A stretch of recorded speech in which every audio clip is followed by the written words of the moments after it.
बहुत स्वागत है आपका हमारे साथ। आज हम आपको भारत की एक प्राचीन कथा सुनाने जा रहे हैं, जो अकबर बीरबल की कहानियों का एक हिस्सा है। यह समयहीन कथाएं हमें जीवन के महत्वपूर्ण सबक सिखाती हैं और हमारी संस्कृति का एक अभिन्न अंग है। अकबर बीरबल की इस रोचक कथा की शुरुआत हम यहीं से करते हैं। मित्रता की कीमत। कृष्णापट्टनम में रत्नाकर नाम का एक सुनार रहता था, जो आगरा से करीब 100 मील की दूरी पर स्थित था। रत्नाकर और बीरबल बचपन के दोस्त थे। वे गुरुकुल में साथ में पढ़ा करते थे। उनकी पसंद एक जैसी थी और जल्द ही वे दोनों अच्छे दोस्त बन गए। उनके बड़े होने और अपने अपने कामकाज में लग जाने के बाद भी उनकी दोस्ती ज्यों की त्यों बनी रही। एक दिन रत्नाकर बीरबल के घर आए। मेरा सौभाग्य है, मेरे घर में आपका स्वागत है, बीरबल ने रत्नाकर को घर के अंदर आमंत्रित करते हुए कहा। मैं आभूषण बनाने के लिए जिस सोने का उपयोग करता हूं, उसका भंडार समाप्त हो गया है। सोने की पूर्ति करने वाले ने मुझसे कहा कि वह मेरी जरूरत की मात्रा की आपूर्ति नहीं कर पाएगा। एक और सोने का थोक विक्रेता है, जो आगरा से 50 मील पूर्व में एक कस्बे में रहता है, लेकिन वह केवल जाने माने लोगों को ही सोने की आपूर्ति करता है। इसलिए मैं बड़ी उम्मीद के साथ आपके पास आया हूं।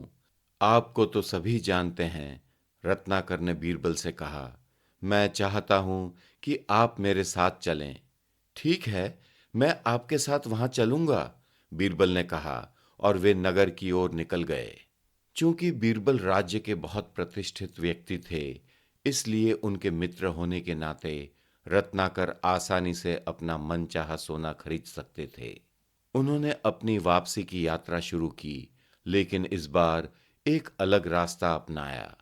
वे अपनी बातचीत में व्यस्त थे, क्योंकि वे लंबे समय के बाद मिले थे और भूल गए कि उन्हें उस रास्ते में एक नहर पार करनी है।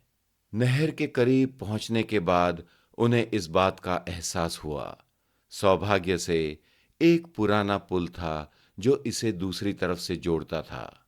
पुराने पुल का रख रखाव ठीक से नहीं किया गया था, और अगर कोई तेज हवा या बारिश होती तो ये हिल जाता। ये बहुत फिसलन भरा था और वे पुल पर रुक गए। रत्नाकर ने चिंतित होकर पूछा, बीरबल, हम इस नहर को कैसे पार करेंगे? ये आसान है, हमें इस पुल का उपयोग करके पार करना होगा, बीरबल ने उत्तर दिया। यह पुल बहुत नाजुक दिखता है, क्या ये हमारा वजन सहन कर पाएगा? यह फिसलन भरा है और थोड़ी सी हवा में खतरनाक रूप से बह रहा है। हमें पहला रास्ता अपनाना चाहिए था, रत्नाकर ने कहा। अब जब हम पहले ही यहाँ आ चुके हैं, अब हमारे पास इस पुल का उपयोग करके दूसरी तरफ जाने के अलावा कोई और विकल्प नहीं है, बीरबल ने कहा। रत्नाकर ने कहा, मुझे बहुत डर लग रहा है। ठीक है, मैं आगे आगे चलूंगा और फिर आप मेरे पीछे पीछे चले आओ। हालांकि ये हिलता है, लेकिन यह काफी मजबूत है। चिंता मत करो, मैं पुल पर सूखे स्थान पर ही कदम रखूंगा। तुम भी ठीक उसी स्थान पर पैर रखना जहां जहां मैं रखूंगा, बीरबल ने उसका डर कम करते हुए कहा। रत्नाकर ने बीरबल को सावधान करते हुए कहा, जरा सावधानी पूर्वक आगे बढ़ना, क्योंकि पानी का बहाव बहुत तेज है। बीरबल पहले ही शुरू कर चुके थे और उन्होंने नीचे नदी के तेज बहाव को देखा। ठीक है, मैं सावधान रहूंगा, बीरबल ने रत्नाकर को तसल्ली दी और सावधानी से आगे बढ़ने लगे। पुल गीला था और बीरबल ने जितना सोचा था उससे कहीं अधिक फिसलन भरा था। बीरबल सतर्क थे और धीरे धीरे कदम आगे बढ़ा रहे थे। पुल काफी पुराना था, लेकिन मजबूत था। बीरबल ने धीरे धीरे और सावधानी से पुल को सफलतापूर्वक पार कर लिया और रत्नाकर को भी धीरे धीरे आगे बढ़ने को कहा। रत्नाकर बहुत डरा हुआ था। चूंकि कोई दूसरा विकल्प नहीं था, इसलिए उसने बीरबल के निर्देशों का ध्यानपूर्वक पालन किया। जब तक वह पुल के बीच में पहुंचा, तेज हवाओं के कारण पुल जोर जोर से हिलने लगा था। अचानक रत्नाकर ने अपना संतुलन खो दिया और वह नदी में गिर गया। उसे लगा जैसे किसी ने उसे धक्का दे दिया हो। हे भगवान! रत्नाकर चिल्लाया। रत्नाकर! बीरबल चिल्लाया। कृपया मुझे बचाओ! रत्नाकर चिल्लाया। तब तक तेज पानी की धारा रत्नाकर को बहुत तेजी से साथ ले गई। बीरबल मदद के लिए चिल्ला रहे थे। उन्होंने चारों ओर देखा और चारों ओर देखा कि कहीं कोई मछुआरा तो नहीं है। चूंकि उन्हें कोई मछुआरा या नाविक दिखाई नहीं दे रहा था, इसलिए उन्होंने रत्नाकर को बचाने का फैसला किया। रत्नाकर, चिंता मत करो, मैं तुम्हें बचाऊंगा। पानी के बल का प्रयोग करो और अपने आप को आगे बढ़ाओ ताकि तुम नहर के किनारे की ओर बह जाओ। रत्नाकर ने बीरबल की बात सुनी और उन्हें जो कहा गया उस पर तुरंत अमल किया। बीरबल का विचार काम कर गया।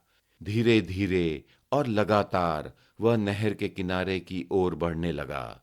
बीरबल किनारे पर उसका इंतजार कर रहे थे। बीरबल ने सावधानी से आगे झुककर अपना हाथ आगे बढ़ाया। रत्नाकर ने बीरबल का हाथ पकड़ लिया और उन्हें तुरंत खींच लिया गया। हालांकि रत्नाकर अभी तक तट पर नहीं उतरे थे, लेकिन वे पानी के बल से सुरक्षित व काफी दूर थे। अब उन्हें थोड़ी राहत मिली थी। अब तुम सुरक्षित हो, बीरबल ने उसे किनारे की ओर खींचते हुए कहा। रत्नाकर ने बड़ी ही कृतज्ञता से कहा, बहुत बहुत धन्यवाद। मैं समय पर तुम्हारे सही विचार के कारण ही सुरक्षित हूं।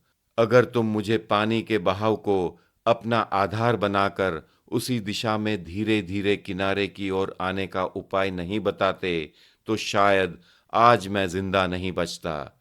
आभार के प्रतीक के रूप में मैं तुमको 1000 सोने के सिक्के देना चाहता हूं। गंभीरता से? क्या तुम मुझे 1000 सोने के सिक्के दोगे? बीरबल ने पूछा। निश्चित रूप से मैं तुम्हें दूंगा, रत्नाकर ने आश्वस्त किया। ठीक है, अब मुझे दे दो, बीरबल ने कहा और रत्नाकर का हाथ छोड़ दिया, जो फिर से नहर की ओर बह गया था। ये तुमने क्या किया? हे भगवान, कृपया मुझे बचाओ! रत्नाकर चिल्लाया। बीरबल ने उसे नहर किनारे की ओर बह जाने को कहा। रत्नाकर ने जैसा कहा गया वैसा ही किया। इस बार जब तक वह नहर के किनारे सुरक्षित नहीं हो गया, तब तक वह कुछ नहीं बोला। बीरबल भी तब तक चुप रहा जब तक कि वह रत्नाकर को नहर के किनारे सुरक्षित खींच नहीं ले गया। एक बार जब वे सुरक्षित हो गए, तो रत्नाकर ने कहा, तुम्हें क्या हो गया है बीरबल? मुझे सुरक्षा के लिए खींचने से पहले तुमने मेरा हाथ क्यों छोड़ा? तुमने मुझे 1000 सोने के सिक्के देने का वादा किया था। क्या मेरे दोनों हाथ इसे इकट्ठा करने के लिए स्वतंत्र नहीं होने चाहिए? इसलिए मैंने तुम्हें जाने दिया। लेकिन क्या तुम तब तक इंतजार नहीं कर सकते थे जब तक कि मैं सुरक्षित रूप से नहर के किनारे नहीं पहुंच जाता? रत्नाकर ने पूछा। मुझे क्या पता, नहर के किनारे पूरी तरह से सुरक्षित पहुंचने से पहले ही तुमने मुझे पुरस्कार देने का वादा कर दिया। मैंने सोचा कि शायद तुम अभी ही मुझे पुरस्कार देने वाले हो, और सबसे महत्वपूर्ण बात यह है कि मैंने सोचा कि 1000 सोने के सिक्के बहुत भारी होंगे, क्योंकि आपने करीबी दोस्त को बचाने के लिए ईमानदारी से प्रयास किया था। मुझे लगा कि इसका पुरस्कार भी भारी होगा, इसलिए मैंने तुम्हारा हाथ छोड़ दिया, बीरबल ने कहा।